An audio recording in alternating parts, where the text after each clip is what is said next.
Alright guys, this is that 3 horsepower engine, basically the same motor it's on the Fat Moto. This is that bike I built a while back. I finally got time to get it all dialed in. So what I end up having issues with is I'm running a 420 chain in the rear, and the regular master links for the 415 chain were good with the tensioners, but when you put a 420 chain on the rear, I didn't catch this until you can see the damage right there. I destroyed one rim. Basically the master link would come around and come through here, and it would knock the link right off and then blow the chain. And the first time the chain got wrapped up in the spokes and destroyed the rim. So rebuilt the rim. End up using is a pulley off a John Deere tractor. This is this piece right here. It's got like a, let's see if I can get in there. It's got an edge on the other side, and basically now everything rolls nice and free. And then when the master link, what's that? Yeah, right there's the master link, and now it's got plenty of room. It has not kicked the chain. I've rode this thing everywhere. So that was the issue I was running into, and I didn't catch it until I had to break 2 of these.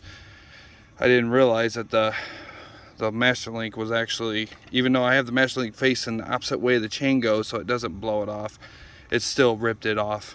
And that's what the whole issue was.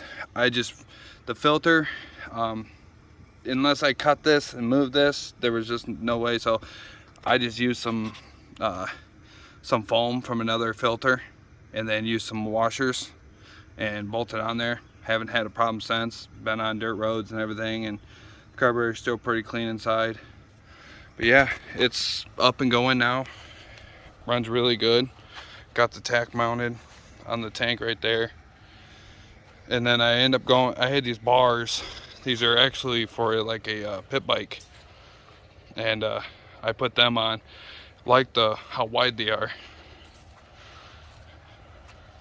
But yeah, I'll start it up so you guys can hear it run.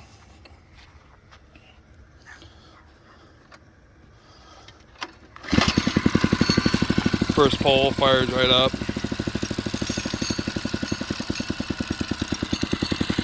Got it idling around. It'll drop down. Right now it's at 14.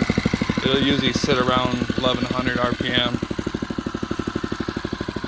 Oh, the front forks. Let me kill this. The front forks are actually a mountain bike set of forks, and they weren't long enough. They weren't long enough to get all the way to the top here.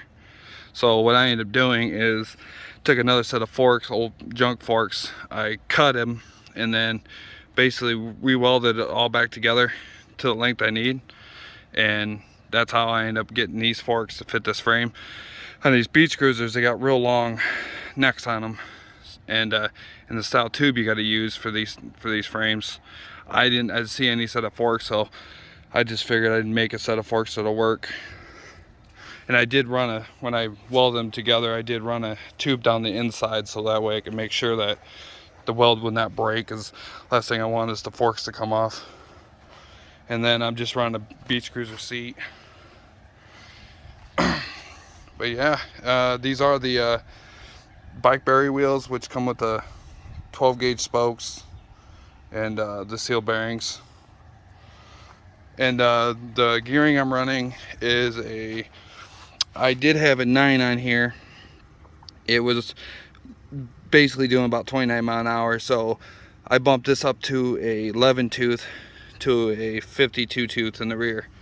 And then this sprocket is actually the sprocket off the Fat Moto, the 36 sprocket. What I did is I had one of these that had the key in it to lock it down to the shaft, and you can see I just welded it right to the sprocket, make sure it was all aligned.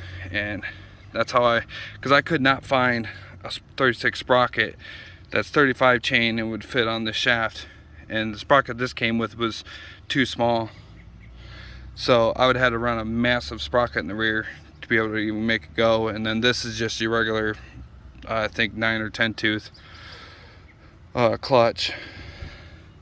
I'm gonna get rid of the wires for right here for the oil sensor. Right now I just been riding it and just tucked up in here. But yeah, everything works. And the rims I'm gonna see how long they'll last for, but they seem to be doing good now. Yeah, thanks for watching.